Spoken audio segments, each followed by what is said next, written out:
Thank you for the kind introduction, and thank you, Uni, for inviting me and for being a soulmate and a brother of a kind over the last year or so. What Uni didn't tell you about the story is that he watched this movie, and then he watched it again, and then he watched it again, and then he watched it again 5 times in a row over the course of a long evening into the morning, and then he hunted down all of the people who had appeared in the movie and got in touch with them, and was quite persistent. Those of you who know him, he is a get things done sort of person, and I still remember the first correspondence that we had when he got in touch with me and said, I'd like to talk to you about the movie, and I responded, and he said, okay, I know that it's 7:30 a.m. Pacific time now. This is the next day. How about we talk in an hour? And we did, and we've been talking ever since. And in fact, I was working on this book at the time, and I thank you in the acknowledgments, and the conversations with you were very helpful in framing the argument. So I wanted to thank you for that as well. I'd like to take a few minutes and walk through the ideas of the book in the context of this question about short-term versus long-term. It's partly a book about business and finance, but really it's a book about life and personal decision-making and how all of us should think about time. There's been a lot of research among neuroscientists and psychologists and behavioral economists about how we make decisions and why we make decisions and what kinds of decisions we should make. And there hasn't been as much thinking about when. And so I want to talk to you about when. When is an issue we have to confront all the time with the constant crush of email and social media and 24-hour news. And we're being speeded up radically. And this is a plea for us to understand how we've been speeded up in all aspects of our lives and to slow down. And the role model for all of us is this dog with the bone perched precariously on her snout. This is Maggie, showing us that she has the capacity to delay gratification. And what much of the research over the last decade shows is that delaying gratification is a unique part of being human, and uniquely is correlated with and associated with all other kinds of benefits. That the ability to delay gratification makes us healthier, happier, leads to better marriages, better business decisions, better life. So these are 3 questions. Much of this presentation will be pictures, and I'll talk about a bunch of different aspects of human decision making. But these are 3 questions just for you to think about as I'm going through the talk. The first is animal versus human. What makes us human? What fundamentally is the difference between human beings and animals?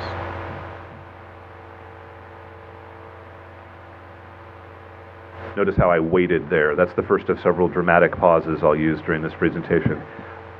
The basic answer to the question is that human beings have a capacity to think about the future.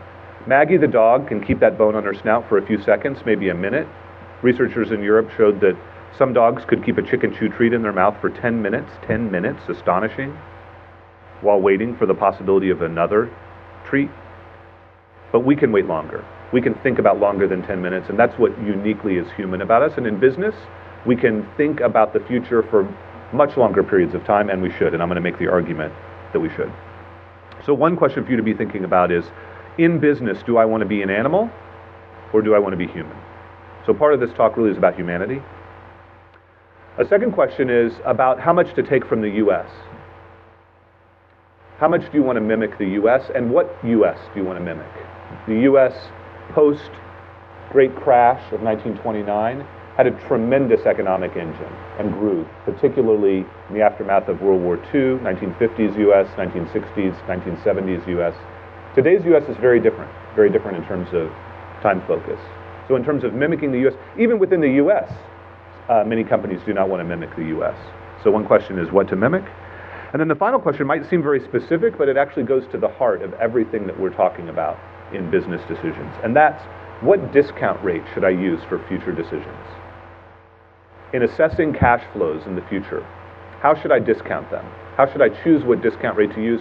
And what fundamentally is affecting us as human beings leading us to feel discount rates that are too high, that are higher than they should be. So a lot of what I'll be talking about is biology, is what's inside of your brain and your body that might be causing you to speed up, that might be causing you to give in to this temptation of technology and instant gratification. And for those of you who are already bored, fundamentally, the question here will be about cricket. Okay, so one thing for you to think about that I'll be answering in just a moment is, are great cricket batsmen good because they're fast or because they're slow? Are great cricket batsmen good because they're fast or because they're slow? And there's actually a lot of neuroscientific research that I'm going to show you in just a moment. Are cricket batsmen fast? Let me just see a show of hands of people who think cricket batsmen are moving the bat at high speed, that they're really fast. No one wants to raise their hand in this group. You're not being filmed, I'm being filmed. Come on. We'll return to this question in just a second, but think about it in the back of your mind. I want to give you a tool to take away, something concrete that will hopefully help you operationalize all the research over the last 10 years that I've collected in weight.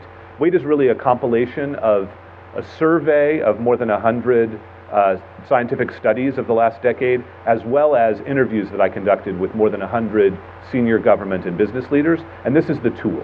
So you look at today, we're sitting at today, this is any decision that you have to make, regardless of the time frame. It might be, how quickly should I respond to an email? It might be, should I buy this company? It might be, should I make this personal decision in my personal life? That's okay. There's a two-step tool that I want you to take away. Step one is determine the right time world. What time world are you living in for a decision? What's the maximum amount of time you can take? This is a counterintuitive notion. It's the opposite of the way we respond to stimulus. It's not, I have an email or a phone call, my phone has just gone off during a talk, and I need to respond right away. It's how long can I take to respond to that message? What's the maximum amount of time the person on the other end of that line can wait? What is the last second? That's the picture. Question number one. How long can I wait? Not, does it have to be done right now? How long can I wait? Question number two. Within that context, pressure yourself to wait until the last possible moment, to procrastinate. How many of you are procrastinators? Now finally, people will raise their hands, right?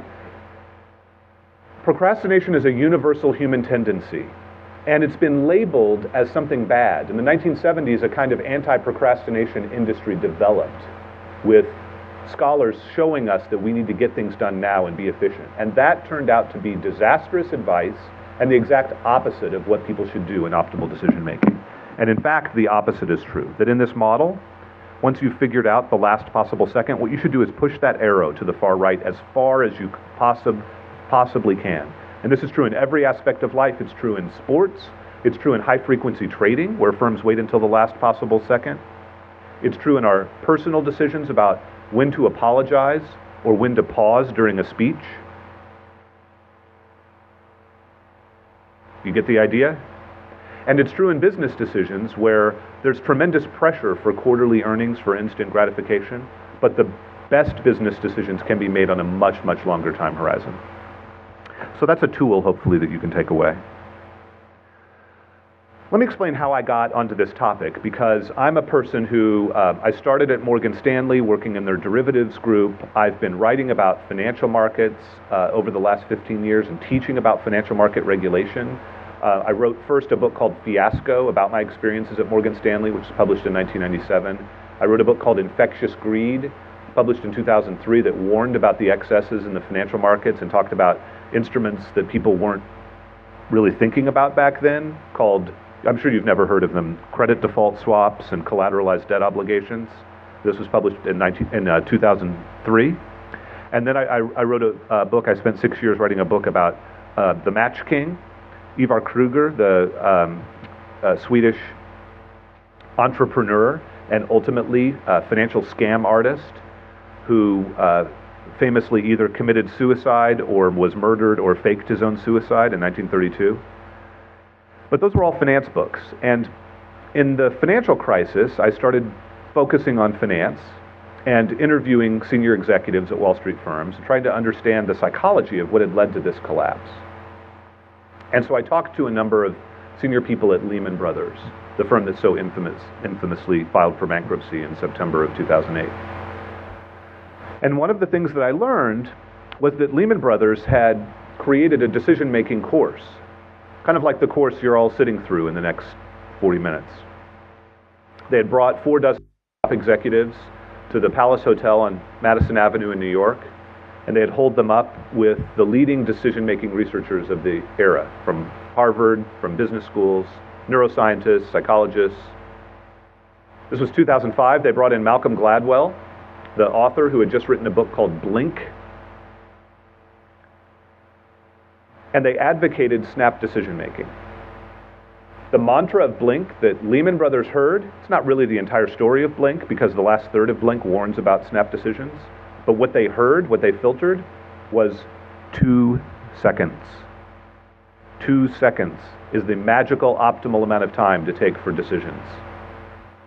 Joe Gregory, the president of Lehman Brothers, distributed copies of Blink on the trading floor, telling his traders, 2 seconds. Go with your gut. Go with your intuition. Make quick decisions. Those will be right. Those will be the correct decisions.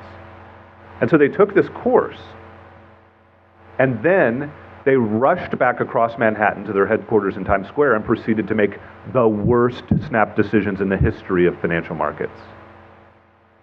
And they destroyed their firm. And I looked at that and heard those interviews and thought, wow, there is something seriously wrong with the course that they took. That course needs to be changed. And that course is this book, Wait, the new course. What Lehman Brothers did with this model, okay, we're today, and we're thinking about optimal timing and when we should make a decision, and we get all this research about the last possible second and what the effects of delay are, and when did Lehman Brothers make the decision? Right there, instantly, decide and act on the far left. So my message is very, very simple, using this diagram.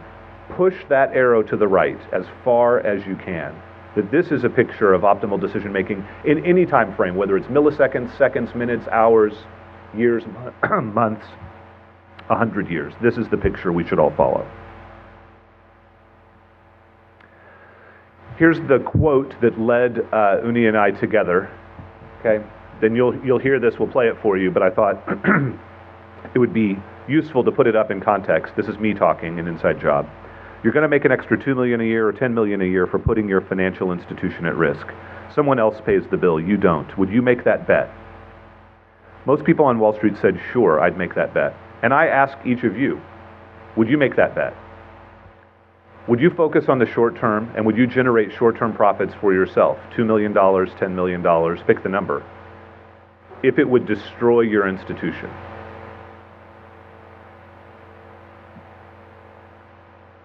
Again, dramatic pause. Many people thought that the aftermath of the financial crisis changed everything. Well, Jesse Eisinger, a reporter for ProPublica in the New York Times, who's won a Pulitzer Prize, and I spent the last 9 months looking at the details of that question. And we recently published in the Atlantic magazine in the US a 9,400-word essay arguing essentially that it's just as bad now as it was beforehand. And that the most sophisticated investors in the US, the smartest hedge fund managers and former regulators, are saying that banks now in the US are uninvestable, incomprehensible, focused on short-term quarterly reporting, but black boxes when it comes to risk, and therefore they are staying away from these institutions. And we relay that point number 1 in this piece. And point number 2, we looked at Wells Fargo because I wanted to see, has this institution changed? This is the most conservative bank in the US. It's the bank with the highest market capitalization. It's the bank with the highest price to book ratio. It's the only bank, only major bank, whose price is higher than the book value of its assets. Think about that. Astonishing. And yet what we found is that Wells Fargo has in its financial statements the same kinds of impenetrable disclosures that the banks had before the crisis, and that Enron and Enron-like companies had before the previous crisis. That Wells Fargo has over $2 trillion worth of what are called variable interest entities. Enron-like special purpose entities for which there's very little information. And more than $1 trillion worth of derivatives, off-balance sheet transactions. That Wells Fargo has significant profits from trading.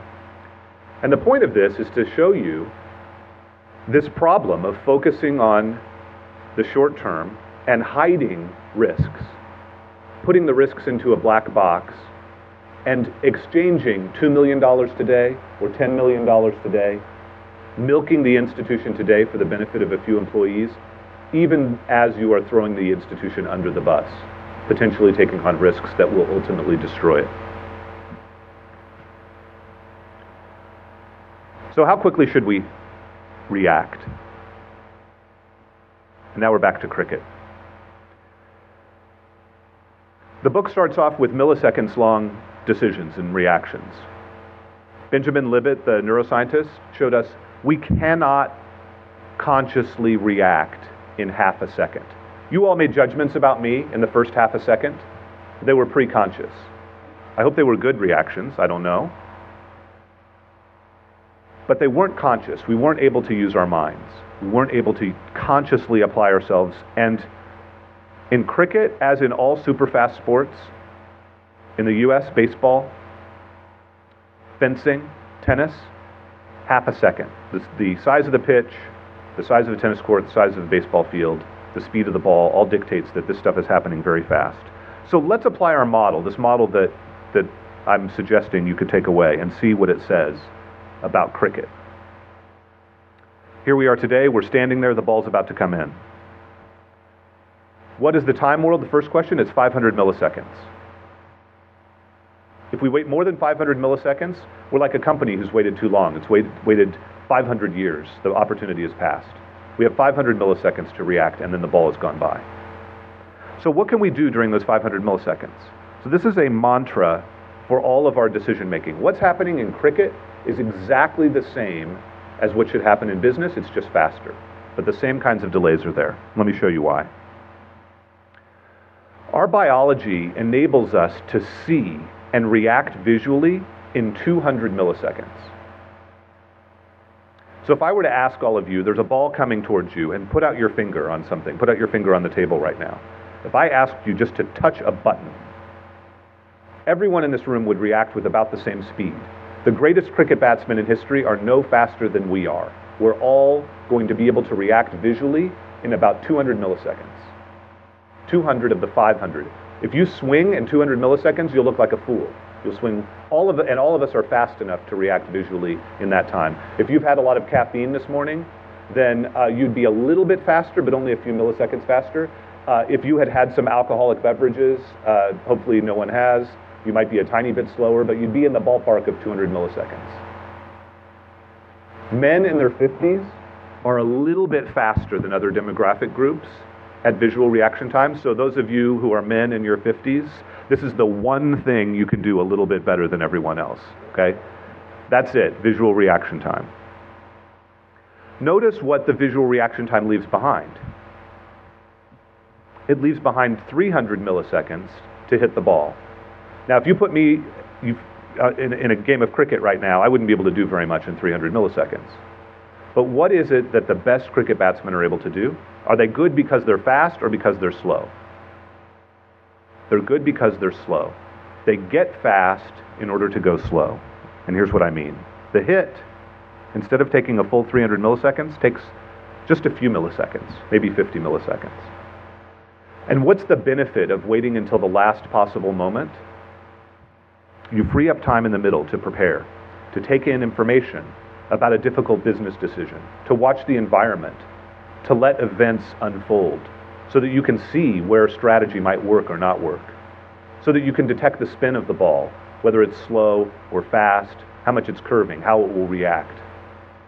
And this astonishing behavior happens in our brains, in our physiology, even at the speed of light, even in milliseconds.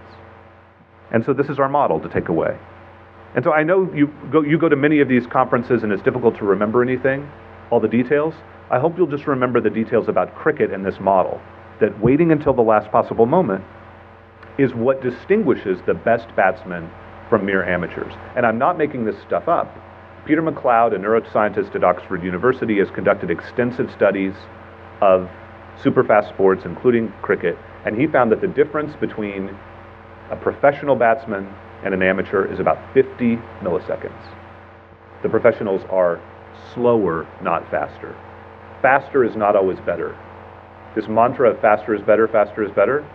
Sometimes the first mouse gets the cheese, but sometimes if there's an angry cat around, the first mouse gets eaten and the second mouse gets the cheese.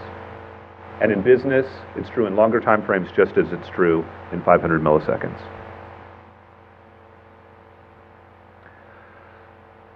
I wanted to give you some personal decisions, just not in business, so that you can see this is universal. A lot of what Uni is talking about is about our humanity, is about what distinguishes us as human beings. This is much deeper than just business. This is about how we should function in life, how we should think about our decisions. And just as in milliseconds we benefit from delay, an emergency room doctor freeing up a tiny bit of extra time to diagnose a patient, a high-frequency computer algorithm freeing up a little bit of extra time to take in information about an opposing computer. Just as those millisecond-long strategies benefit, the same thing is true when we have more time available. And so again, just to reinforce this, I want to show you that it's true in aspects of our personal decisions that involve a little bit longer periods of time. So now we're talking about seconds, minutes, hours, days, where you can be conscious. Cricket, pre-conscious. Day-to-day decisions, conscious. You can think about what you're doing. And that's good and bad. The fact that you can think about it means that you can listen to Uni. You can say, this is disastrous that people are focusing on quarterly earnings, and we need to fundamentally extend the time horizon. We need to be longer term. So let me give you one example that all of us confront, and that's when to apologize. When should you say you're sorry? Right away? Is faster always better? Is it like our gut instinct in responding to cricket? We tell our children, say you're sorry, go say you're sorry, apologize right away. Studies of apology effectiveness show that, as with cricket, as with business decisions, that the most effective apologies are delayed as long as possible. That might sound crazy at first, but again, it's reinforcing the same decision that holds in all aspects of our personal and business lives. Why is that? Why is it better to apologize? And I'm not saying you should wait forever. I'm not condoning laziness or inaction. Again, remember what the model is. First question, what time world are you living in? What's the right time world for an apology? Well, there's an art, not a science to this. For many apologies, and I'll give you just one example, the right time world is 6 hours. When Senator Fred Thompson, he's the senator in the U.S., a Republican senator from Tennessee who talks like this, who is an actor, who was one of the investigators in Watergate. Very, very smart guy. He wronged Bill Clinton one day. He suggested that Bill Clinton was involved in a Teamsters kickback scheme, that he had taken graft. And he immediately was told, you're wrong. And many of you have been in this situation where you realize you're wrong and you need to apologize. And Senator Thompson felt the urge to apologize immediately, just like we all feel the urge to act immediately, to eat a piece of cake that's in front of us. We feel these urges from our biology. But he understood that if he delayed the apology as long as possible, he would get two benefits. One, he would allow the aggrieved party, in this case Bill Clinton, but more importantly the media, to process information about what he had said, to figure out who, what, when, where, why, what he had said, what he did wrong. They can take in information, like a cricket batsman processing information about the spin and trajectory of the ball. Same idea. This is all universal. What I'm talking about is what it means to be a human being. If he apologized too early, the apology wouldn't reflect that information. the person would not have the benefit of knowing that the apology reflected all this information. And then point number two, if you delay an apology, the other party, the aggrieved party, has a chance to yell at you, to use profanity, to vent, to say, how could you do this? And if you wait to apologize, then your apology will reflect all of that, will reflect the fact that you understand the way they understand this, a crucial aspect of human interaction. And Senator Fred Thompson understood this, and he waited and waited and waited as the media processed information, but he didn't wait too long. He waited for them to vent, and then at the end of the day, after 6 hours of media cycle, then he said he's sorry. We have a saying in the U.S. about eating crow. Eating crow means to apologize when you eat crow. And Alvin Barkley, a politician in the U.S., had said, you should eat crow when it's hot. You should eat it right away, right after you've said something awful. But Fred Thompson said you should eat crow when it's warm. Not hot, not cold. You know the story of Goldilocks? You know, not too hot, not too cold. Figure out the optimal time frame. Same thing with when to pause. I feel that instead of communicating the details of the financial markets and business decisions to you, I'm very humble in front of you. You're the business geniuses and leaders. What I want to give you is a tool, a set of ideas, and hopefully for you to see in those ideas, and we'll talk today about the power of all of these ideas in business. But what I want to communicate, hopefully, is for you to see that these are universal ideas. And so when to pause, what's more universal than trying to be funny, trying to tell a joke? I'm not funny. Let me make that clear. I know I'm not funny because I'm repeatedly told that I'm not funny. I was asked to go on The Daily Show with Jon Stewart. Does anybody know this show in the U.S.? The Daily Show, it's a funny show. Jon Stewart is a popular comedian in the U.S. Do you know this? Do you know The Daily Show? Okay. And his producer said right before I went on, there's only one thing you need to understand. Jon Stewart is funny. You are not funny. And in fact, I'll ask Uni now. I'd like for you to, we're going to demonstrate this now by you can ask me a question, okay? I want you to ask me, I'm the least funny person in the world, okay? And I want, Uni, would you just ask me, why, Frank, are you the least funny person in the world? Go ahead and ask me that. Timing. See, I couldn't even get you to laugh at that joke. And that's a joke where the punchline is funny because it comes quickly. But what's the point? The point is, as in business, as in cricket, as in apologizing, as in all of our decisions in life, the first question is, what time world are you living in? For a joke, what is it? Jon Stewart sometimes can make a punchline last, can wait, can wrench you for 20 seconds. When you're telling a joke with friends, people, you look around the table, who's the funniest person at the table? That person has the courage and capacity to wait 5 seconds, 3 seconds before telling the punchline. That courage and capacity is the same thing that the great cricket batsmen use. It's the same thing that great business leaders use.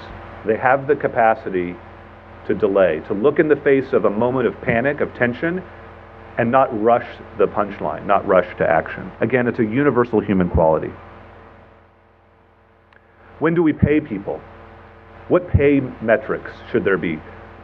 Now we're going to get into longer term and some business-related decisions, more sort of at the core of what people are worried about. But the same message, the reason I wanted to talk to you about sports and apologies is because it's the same thing. What do you want to do? What are our goals? First question, what time world are we living in? Second, procrastinate. Push it back as long as you possibly can. So how about pay? Well, in the U.S., about half of people are paid by the hour. And you know what it's like when you hire someone by the hour. It creates all kinds of perverse incentives. When you're paid by the hour, you start to think about what you're doing as only having temporal monetary value. And what studies have shown actually is that you start to think about life in terms of how much money is associated with time.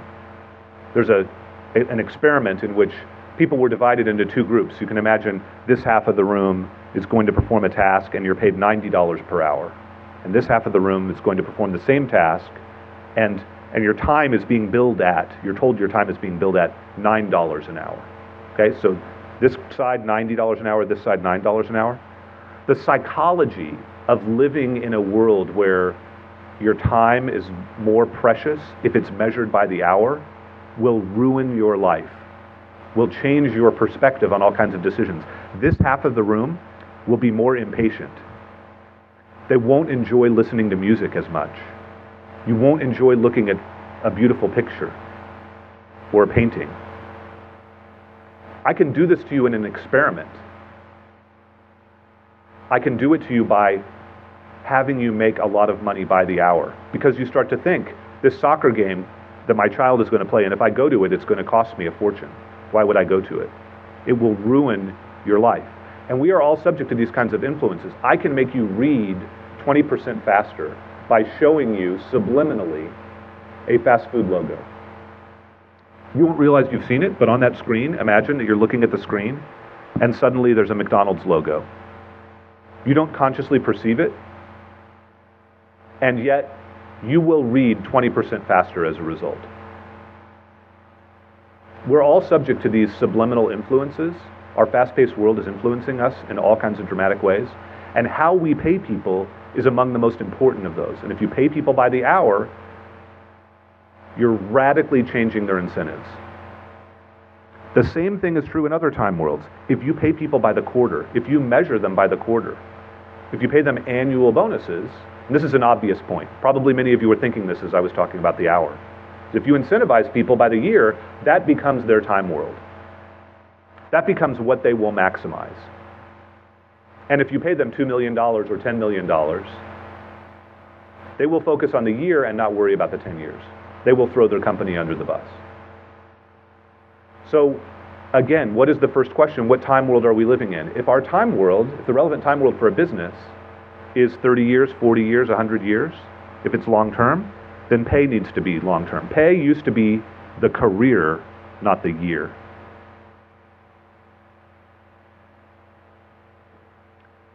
That was a dramatic pause too, in case you didn't get that one. We should naturally pause 3 to 4 times during a minute of speech in order to be more effective. So those of you who give speeches, you should naturally pause that many times. If you're involved in a negotiation, many of you are involved in negotiations. Ivar Kruger, the Swedish Match King, used to pause for a full minute and not say anything. Just to give you a sense, the Jon Stewart joke, the 20 seconds, let me just let you feel what a 20-second pause feels like.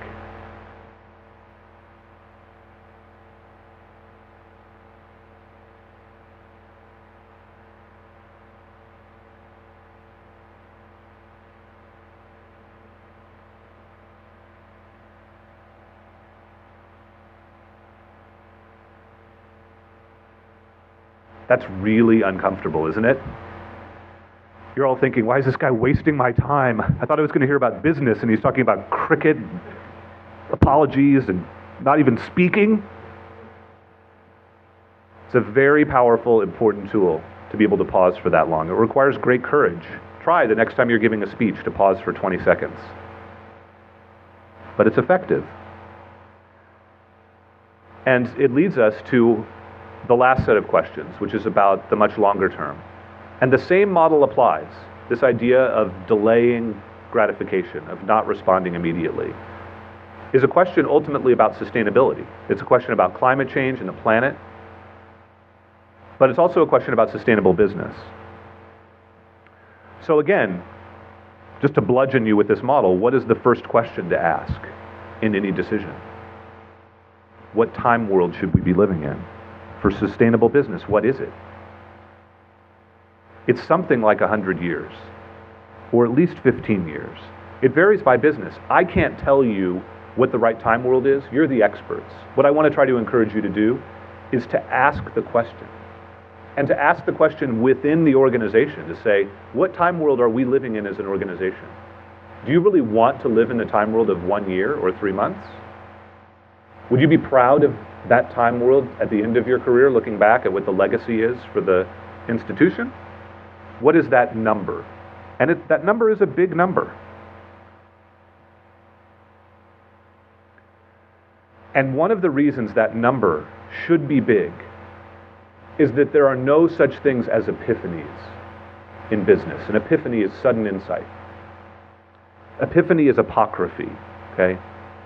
It's apocryphal. These stories that we hear about sudden insights are almost always false. The idea that Tim Berners-Lee was sitting around and suddenly invented the World Wide Web, false. The idea that Isaac Newton was sitting under a tree and an apple fell on his head and he suddenly discovered gravity, false.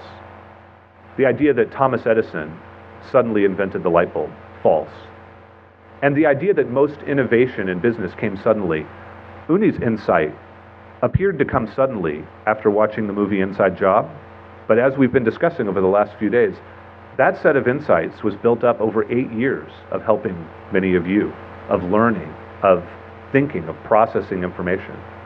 And it finally came at the end of this process. And in the book, in Wait, the Post-it is, no, here's the Post-it. There's a story, probably the most famous business story is the story of the Post-it, this ubiquitous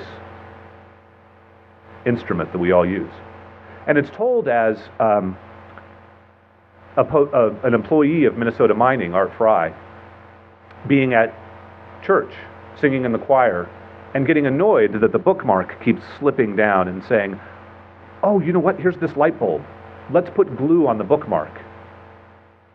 And that he has this epiphany, and then suddenly Minnesota Mining sells 1 trillion of these. False. What's the real story? The real story is that Art Fry grew up in a nurturing family where he was encouraged to tinker with his father's, to play, to be creative. He went to a school that was open to children being creative, exploring, experimenting.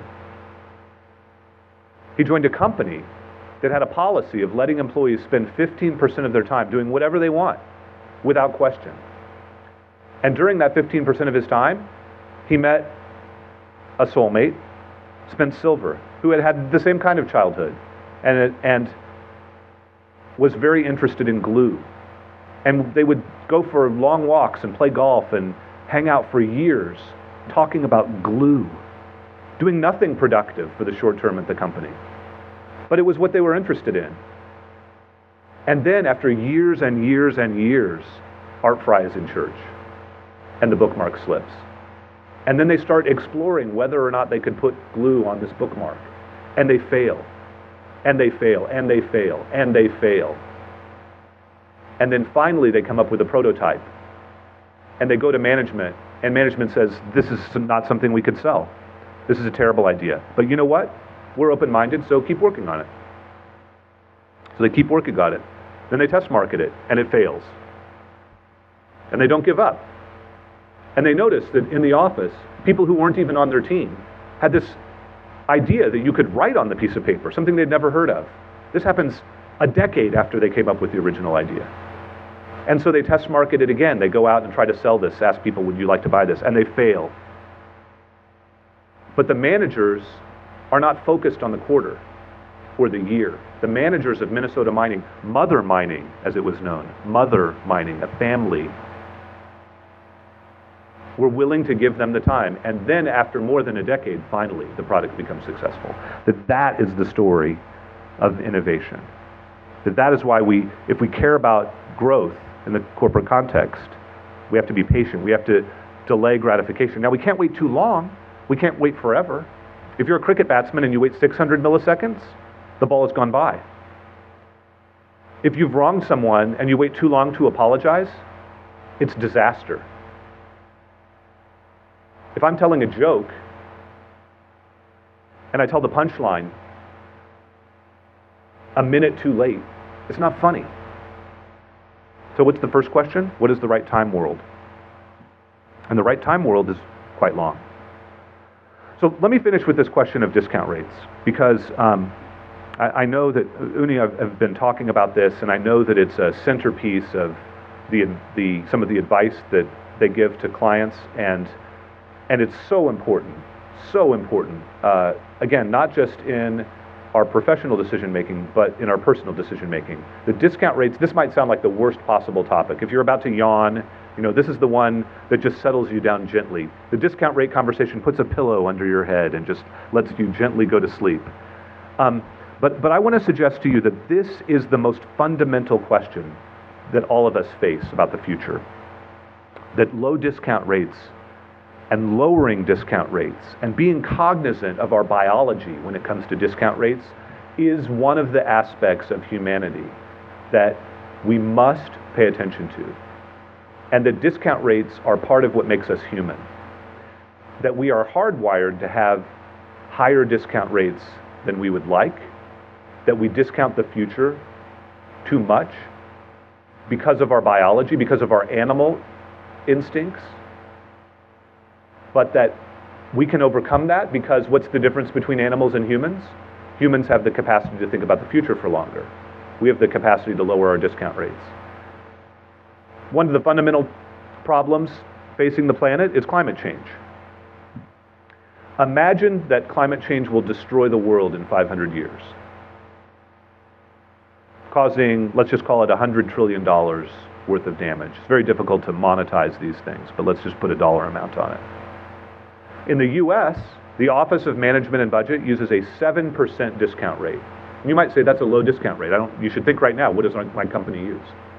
But the US Office of Management and Budget says that for projects that involve the public in some way, that the right discount rate is 7%. If you use a discount rate of 7% for climate change, for a $100 trillion cost in 500 years, do you know how much that's worth? 25 cents. That's how much I should be willing to spend today to prevent the catastrophic, multi-generational destruction of the planet. 25 cents at a 7% discount rate. In other words, let me just make this concrete. If it costs $1 to prevent climate change, I should not spend $1 at a 7% discount rate. That is absurd. The debate about climate change should be about discount rates. And in fact, among economists, and Nicholas Stern and the Stern Report and the controversy about that report, within the community of economists is about discount rates. The public is arguing about something else, the media is arguing about something else. Fundamentally, it's a question about discount rates. What discount rate does your company use? I bet it's too high. And if it's associated with your cost of capital, then it's missing something very important, which is this idea of a social discount rate. And people do CSR, companies agree to give money to charity after the fact, but using an appropriate discount rate to internalize costs is something that companies can do now to reflect these consequences, to not just take $2 million or $10 million a year and bury the company in the future, but to take into account the fact that these future costs are very important. Again, it's a question of being human as opposed to being an animal. Scientists have found that the shape of our discount rate function, very high discount rates in the short term and longer rates in the longer term, that the shape, from experiments they can get these numbers, that the shape of our discount rate function resembles that of an animal. Which animal do we resemble? This is our biology. This is if you just go with your gut and your biology and don't go with your frontal cortex and try to be human. The pigeon. Pigeons have a shorter time horizon, but the shape of their discount rate function, which for those of you who like math is quasi-hyperbolic. Now I've definitely put everyone to sleep. That's the word you hear just as you're falling asleep, is quasi-hyperbolic, and then you can just relax and fade into REM. The shape is the same shape as a pigeon, and we don't want to be like pigeons. Within an organization, how do we think about discount rates? Well, not everyone can be engaging in these great thoughts. And at the bottom of the organization, some people have to, this is controversial, right? And this doesn't mean that we're inhuman in our behavior towards people at the bottom of the organization, but some people at the bottom of the organization have to behave more like animals. Some people have to get things done immediately. They have to respond right away. But you're our leaders of the future. And so as you move up the organization, what should be happening? You should become less and less animal-like and more human. And what does that mean? It means thinking about the future more. It means having a lower discount rate. It means not giving in to our biology. It means resisting it as much as possible.